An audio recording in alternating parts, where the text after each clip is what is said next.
Chapitre 15. Portez toute l'armure de Dieu. Des étapes pratiques vers la fortification spirituelle, deuxième partie. C'est pourquoi, prenez toute l'armure de Dieu, afin de pouvoir résister dans le mauvais jour et tenir ferme après avoir tout surmonté. Éphésiens 6, verset 13. L'armure de Dieu se compose de plusieurs éléments importants. La ceinture de la vérité, la cuirasse de la justice, les chaussures de l'évangile de paix, le bouclier de la foi, le casque du salut, et enfin, et non des moindres, l'épée de l'esprit. Chacun a une signification profondément essentielle et pourtant ils sont si simples que nos enfants pourraient en majorité les placer correctement sur le tableau de flanelle de l'école du sabbat. Mais dans le feu de l'action des batailles spirituelles désespérées pour nos âmes, nous autres adultes laissons derrière nous l'armure de Dieu bien trop fréquemment. Puis nous nous demandons pourquoi nous sommes constamment vaincus par l'ennemi. La tentation semble souvent irrésistible parce qu'on néglige la prière et l'étude de la Bible. Alors, quand survient la tentation, on ne se souvient pas des promesses de Dieu et on est incapable de repousser Satan avec les armes des Écritures. Ellen G. White, La Grande Controverse, page 600. Porter l'armure entière de Dieu est crucial pour être spirituellement fortifié en tant que chrétien. Il est une partie importante qui n'a pas été citée, l'une des clés généralement les plus déconsidérées dans nos fortifications spirituelles. Il ne s'agit pas de quelque chose qui tient dans la main, du moins pas symboliquement parlant. C'est plutôt quelque chose que nous faisons, un état d'esprit, que j'appelle la prière vigilante. Éphésiens 6, 18 affirme simplement « Priez en tout temps par l'esprit, avec toutes sortes de prières et de supplications. Veillez-y avec une entière persévérance. Priez pour tous les saints. » Prier en tout temps veut dire sans cesse, voir 1 Thessaloniciens 7, verset 17. Luc 18, 1 le dit ainsi, il faut toujours prier et ne pas se lasser. Matthieu 26, 41 donne un autre éclairage sur l'aspect essentiel de cet élément de l'armure. Veillez et priez, afin de ne pas entrer en tentation. L'esprit est bien disposé, mais la chair est faible. Voilà notre problème. Nos esprits sont disposés, mais notre chair est mortellement faible. C'est pourquoi, dans notre démarche de rester debout contre les attaques de l'ennemi, il nous faut être constamment dans un état de prière vigilante. Nous devons être en alerte, sur nos gardes, à l'écoute des indications du Saint-Esprit, dans l'anticipation du danger ou du compromis avant qu'il ne se produise, afin que l'ennemi ne puisse pas arriver sans crier gare jusqu'à nous pour nous prendre à l'improviste. L'inspiration nous dit « Aucun homme n'est en sécurité pendant 1 jour ni 1 heure sans la prière. » Le Christ lui-même, lorsqu'il fit face à l'épreuve la plus importante de sa vie à Gethsémanée, demanda à ses disciples de veiller et prier. Matthieu 26, 41. Ils échouèrent et s'assoupirent. L'inspiration nous dit « Jésus lui avait recommandé de veiller et de prier. Au lieu de cela, Pierre s'était endormi, frayant ainsi la voie à son grand péché. » Tous les disciples éprouvèrent une grande perte en dormant à cette heure critique. Quelle perte ne subissons-nous pas aujourd'hui, que ce soit personnellement ou collectivement, parce que nous sommes trop occupés, somnolents, paresseux pour prendre du temps afin de veiller et prier, avancer à genoux. Maintenant que nous avons revêtu notre armure spirituelle, choisi nos armes, des promesses spécifiques de la parole de Dieu, et décidé de procéder à des changements radicaux dans nos vies et nos objectifs, l'heure est venue de prier. Il ne s'agit pas du genre de prière nonchalante et tiède, ni du genre que l'on fait quand on se précipite pour se rendre à un rendez-vous, ou dans la ligne de feu directe de l'ennemi, bien que ce soit également des moments pendant lesquels il vaut mieux prier. C'est l'heure de nous mettre à part pour la prière spécifique et combattante. Nous luttons contre un ennemi très réel, qui nous attaque de manière très réelle et spécifique. Nous devons donc nous défendre pareillement. De même que Jacob lutta toute la nuit, nous aussi devons lutter jusqu'à l'aube, en nous accrochant à Dieu et en disant « Je ne te laisserai point partir sans que tu me bénisses. Je ne te laisserai point partir sans que tu m'aies donné la délivrance dans tel aspect de ma vie. » Ce n'est pas une prière présomptueuse, car nous ne prions pas pour des désirs égoïstes et de la chair, mais pour la victoire sur des brèches spirituelles dans nos vies. Nous prions pour la fortification spirituelle, pour recevoir un nouveau cœur et un nouvel esprit. Voilà ce que Dieu a promis de nous donner. Si nous n'avons pas encore emporté la victoire, il est très probable que ce soit parce que nous ne l'avons pas réellement demandé ou parce que nous ne sommes pas disposés à continuer la prière combattante jusqu'à la venue de la victoire. Souvenez-vous, le prophète Daniel a jeûné et prié pendant 21 jours avant que la délivrance de Dieu ne survienne. Daniel 10, versets 12 et 13. Alors que Dieu s'était mis à l'œuvre au moment même où Daniel pria la première fois, les puissances des ténèbres étaient à l'œuvre pour retenir l'ange de la délivrance. Mais comme Daniel persévéra dans la prière, Satan fut vaincu. L'inspiration nous promet que la prière sincère de la foi déjouera les tentatives les plus fortes de Satan. Il est important que nous soyons sincères et persévérants dans la prière.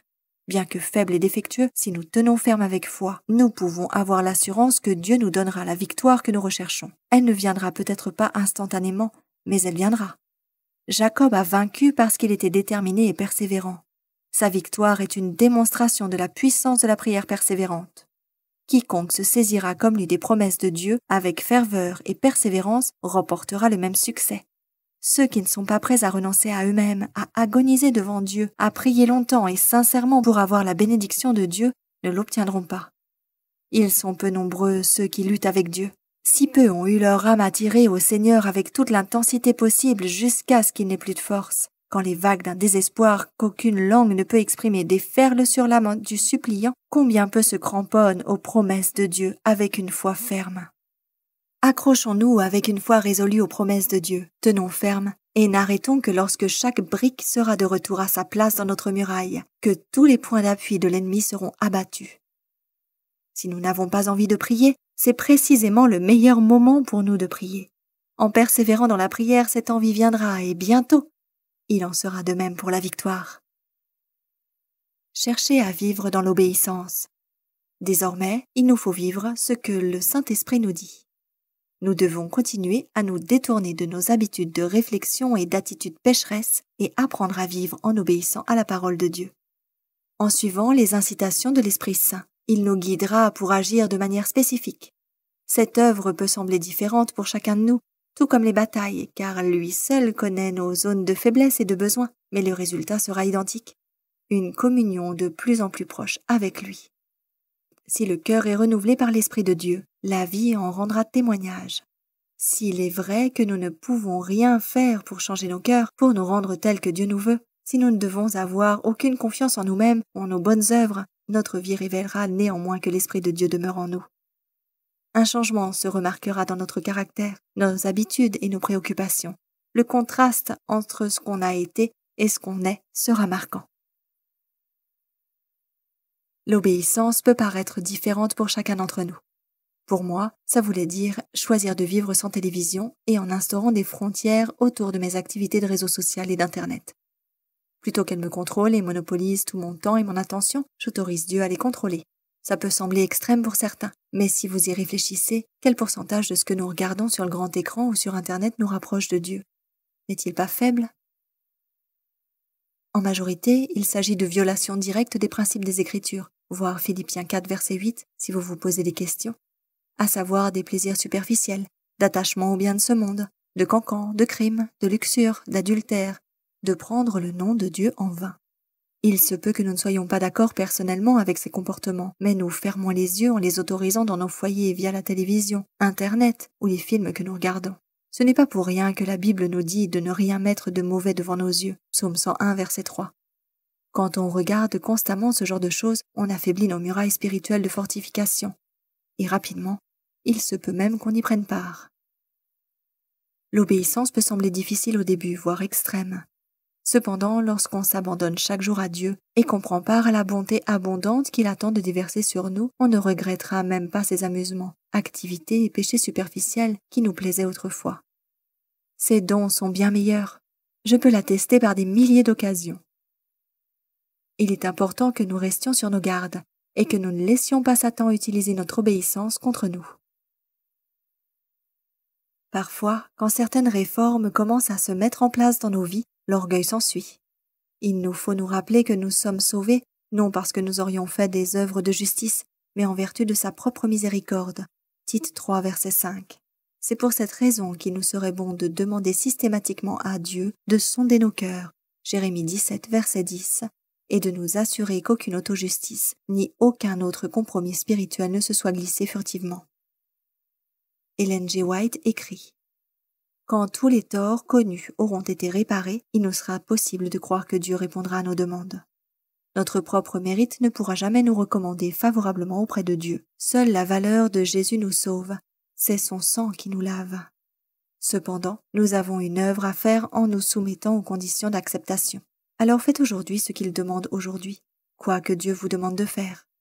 Vous débarrasser de livres, de revues, musique, DVD ou autre chose qui ne l'honore pas.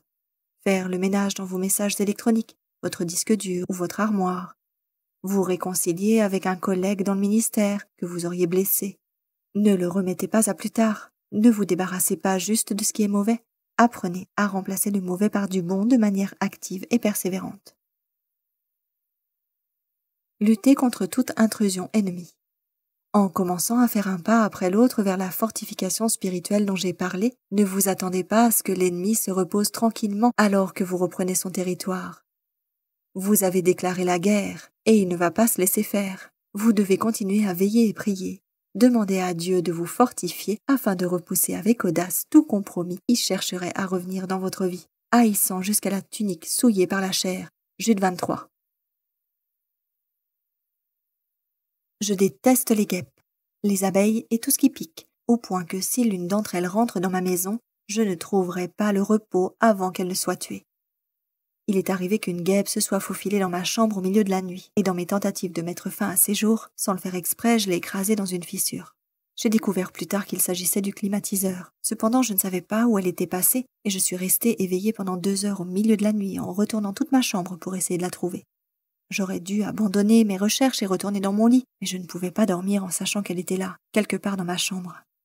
Plus tard, ma famille a bien ri lorsque je lui ai raconté mon histoire d'escapade de minuit à la chasse aux guêpes, et j'en ris moi-même aujourd'hui. Mais j'y trouve une illustration spirituelle profonde. Si nous nous attaquions à chaque allusion de péché ou de compromis qui tente d'entrer dans nos vies de la même manière que je l'ai fait pour cette guêpe minuscule, et si lorsque l'ennemi trouve une faille dans notre fortification spirituelle, nous ne nous reposions pas, mais que nous recherchions, pour de bon, cette brèche spirituelle dans la prière, jusqu'à ce que l'intrus ne puisse plus réclamer ce point d'appui dans nos vies? Comment serions nos vies aujourd'hui si c'était l'attitude que nous adoptions pour préserver l'intégrité de nos murailles et de notre fortification spirituelle? Le problème, c'est que nous sommes devenus complaisants vis-à-vis de ces petites brèches. Ce n'est pas si grave. Nous observons ceux qui sont autour de nous et nous disons après tout, leurs failles sont bien plus grandes que les miennes, je ne devrais pas être si dur avec moi-même. Mais rien n'est petit aux yeux de Dieu. Quant à Satan, il se fiche de la manière dont il arrive à trouver une faille, du moment qu'il en trouve une. Plusieurs semaines en arrière, je rentrais chez moi en avion après m'être rendu au Canada pour donner une conférence. Comme passer la frontière aux États-Unis n'est pas grand-chose, je n'ai pas réfléchi en préparant mon encade pour le voyage, mettant des noix, des biscuits, ainsi que 2 oranges et 2 pommes dans mon sac. Considérant comme une formalité le passage aux douanes, j'étais en train de compléter l'autorisation d'entrer sur le territoire via un écran d'ordinateur lorsqu'une question a attiré mon attention. « Transportez-vous des fruits ou des légumes ?» J'aurais pu mentir, mais ma conscience l'emporta. Alors j'ai coché oui, en espérant ne pas être retardé pour mon vol. Lorsque je me suis approchée du guichet, l'agent a froncé les sourcils. « Ah, dommage, nous ne pouvons pas vous laisser emmener ces fruits aux États-Unis. Vous devez aller voir nos agents dans cette pièce adjacente. » J'ai passé 45 minutes à attendre les agents dans la pièce d'à côté, et j'ai failli rater mon vol. Tout ça à cause de 4 malheureux fruits. En y réfléchissant après coup, les implications spirituelles me frappèrent. Ça me semblait futile, tellement insignifiant comme certains péchés que j'ai tendance à chérir. Mais si je ne les abandonne pas, ils pourraient très bien m'empêcher d'aller au ciel. Aucun péché n'est considéré comme petit au regard de Dieu. L'inspiration déclare « Un seul travers, un seul mauvais désir conservé obstinément neutralise à la longue toute la puissance de l'Évangile. » Que ce soit une remarque impatiente, des yeux levés au ciel, un lapsus, aller à l'encontre de notre conscience, même d'une façon infime. Si nous laissons une brèche du caractère s'immiscer, il est certain que d'autres vont suivre, chacune d'entre elles étant brandie par Satan contre le Christ. Cependant, tout désir coupable entretenu par nous lui fournit un point d'appui. Tout point sur lequel nous ne réussirons pas à atteindre à l'idéal divin lui ouvre une porte par laquelle il s'empressera d'entrer pour nous tenter et nous détruire. Et toutes nos chutes, toutes nos défaites lui fournissent l'occasion de jeter de l'opprobre sur le Christ. L'ennemi continuera de mettre nos murailles à l'épreuve, cherchant des briques desserrées, essayant d'y creuser une fissure. Nous pouvons nous y attendre, tant que nous vivrons dans le domaine qu'il réclame comme étant le sien. Mais il nous a été promis, Par la vigilance et la prière, nous pouvons nous prémunir contre nos points les plus faibles, si bien qu'ils en deviennent nos points forts et nous ferons face à la tentation sans être vaincus. Il n'est rien de plus satisfaisant que de savoir que vous êtes en conflit direct avec l'ennemi des ténèbres et que vous avez triomphé. La victoire est possible en Christ. Continuez à vous accrocher à lui jusqu'à ce qu'elle survienne. Si nous nous appuyons sur la parole de Dieu, nous ne pouvons échouer. Quels que soient les obstacles devant nous, le gigantisme de la montagne ou l'apparente insignifiance des détails, obéissons à l'appel de Dieu de rebâtir nos murailles spirituelles et de nous fortifier en lui. Car dans Philippiens 1, verset 6, il promet que l'œuvre qu'il a commencée en nous, il en poursuivra l'achèvement jusqu'au jour du Christ, pour sa victoire et son honneur. Accrochons-nous à lui. Osons nous tenir debout dans une génération où la plupart tombent. Osons nous tenir debout et revêtus intégralement de l'armure de Dieu pour oser demander encore plus.